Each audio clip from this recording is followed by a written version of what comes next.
Nashik Pune railway ही सरळ रेषेमध्ये गेली पाहिजे आणि जे पुण्यावरून पुणतांबा त्यांनी केलेलं आहे ते रद्द झालं पाहिजे। या मागणीसाठी आज संबंध परिसरामध्ये जबरदस्त आंदोलन झालेले आहेत। 4-5 ठिकाणी हे रास्ता रोको झालेले आहेत। मुळात सिन्नर असेल, अकोले असेल, संगमनेर असेल, आळेफाटा असेल, बोटा असेल, हा सगळा शेतीचा प्रदेश आहे। मोठ्या प्रमाणात शेतीमाल शहरांना या भागातून जातो, भाजीपाला जातो, दूध जातं। याला व्यवस्थित ॲक्सेस हा संबंध परिसरामध्ये मिळाला पाहिजे, याच्यासाठी ही आमची मागणी आहे। काकोडकर समिती नेमण्यात आली असली तरी सत्यजित तांबे बरोबर म्हणाले की ते तांत्रिक व्यक्ती आहे, ते तांत्रिकता तपासतील, पण यामागचं जे प्रचंड अर्थकारणाला चालना मिळणार आहे, बेरोजगारीवर मात होणार आहे, वेगवेगळ्या विकासाच्या संधी उपलब्ध होणार आहे आणि शेतीच्या संदर्भामध्ये मोठी क्रांती या सगळ्या रेल्वेमुळे होणार आहे, तर ही बाब कोण तपासणार? काकोडकर समिती ही तपासणार आहे का? हा गंभीर प्रश्न याच्यामध्ये उपस्थित होतोय। त्यामुळे आमची ही बरोबर मागणी आहे की तांत्रिकतेबरोबर आर्थिक बाबी तपासल्या गेल्या पाहिजेत। राजकारणाच्या बाबत मला काही स्टेटमेंट करायचं नाहीये, परंतु मुळात हा पहिला मंजूर झालेला मार्ग हा कुणाच्या हस्तक्षेपामुळे बदलला हा प्रश्न संबंध प्रदेशामध्ये लोकांच्या मनामध्ये आहे। आज आम्हाला त्याच्यामध्ये जायचं नाहीये। मला ज्यांनी हा मार्ग हस्तक्षेप करून बदललाय त्यांना आव्हान करायचं आहे की त्यांनी त्यांची राजकीय भूमिका बदलून घ्यावी, जनभावना समजून घ्यावी। आज आम्ही रस्ते अडवलेत, उद्या मंत्र्यांना आणि याला जबाबदार असणाऱ्या लोकप्रतिनिधींना अडवण्याची भूमिका जर आम्ही घेतली तर त्याबद्दल मग कोणी राग मांडण्याचं काही कारण नाही। या सगळ्या प्रदेशात जर ही रेल्वे गेली नाही तर तुम्हाला पाय ठेवू देणार नाही रस्त्यावर, अशा प्रकारचं जनआंदोलन उभं राहील। तुमचा आरोप कुणावर आहे? कोणी हा मार्ग बदललाय?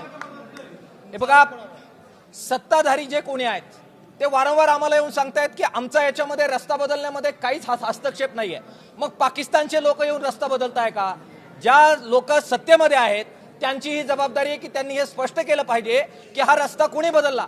इथे एखाद्या डीपीचं किंवा एखाद्या साध्या ग्रामपंचायतीच्या इमारतीचं सुद्धा काम हे सत्ताधाऱ्यांच्या शब्दाशिवाय होत नाही, इशाऱ्याशिवाय होत नाही।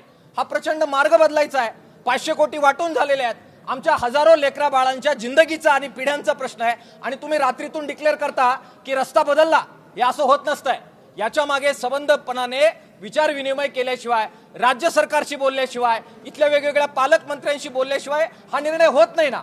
मग पालकमंत्री जे वेगवेगळे आहेत, या संबंध प्रदेशातले पालकमंत्री, कोणा एकाचं मला नाव घ्यायचं नाहीये, मग यांना विश्वासात घेतलं नव्हतं का? मग त्यांना विश्वासात न घेता हा निर्णय झाला असेल तर त्यांनी आज रस्त्यावर आमच्या बरोबर उतरायला पाहिजे, या आंदोलनात यायला पाहिजे। जे लोकप्रतिनिधी आज मुलाखत देत आहेत की आम्हाला विश्वासात न घेता हा निर्णय झालाय, म्हणजे तुमचा विश्वासघात केलाय ना सरकारने। मग तुम्ही जनतेबरोबर या आणि आमच्या खांद्याला खांदा लावून रणांगणात उतरा। तुम्ही जनतेबरोबर पण येणार नाही, तुम्ही आंदोलनाला समर्थन करणार नाही आणि तुम्ही हा रस्ता बदललाय त्याची जबाबदारी पण घेणार नाही, तर हे केसावर फोग विकणं थांबवलं पाहिजे। आणि म्हणून आमचं काय विरोध नाहीये, आम्हाला राजकारणात आणायचं नाहीये, पण शेतकऱ्यांच्या रोजीरोटीचा, त्यांचे हजारो पोरं आज पुण्यावरून जे येऊन जाऊन करतायत ही साधी गोष्ट नाहीये।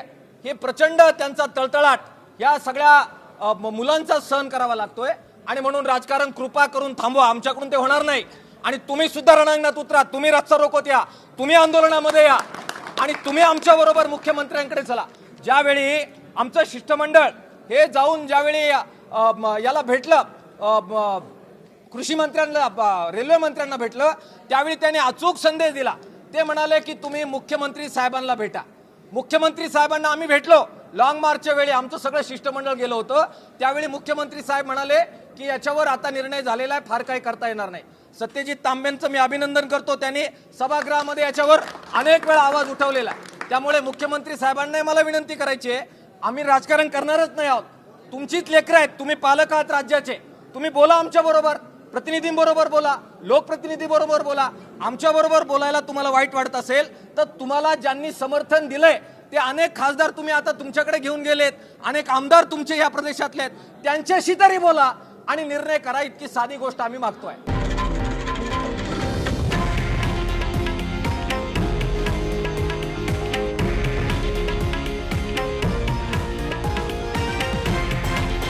हे आहे देशातील नंबर 1 न्यूज नेटवर्क आणि आपण पाहत आहात TV9 मराठी, एकमेव।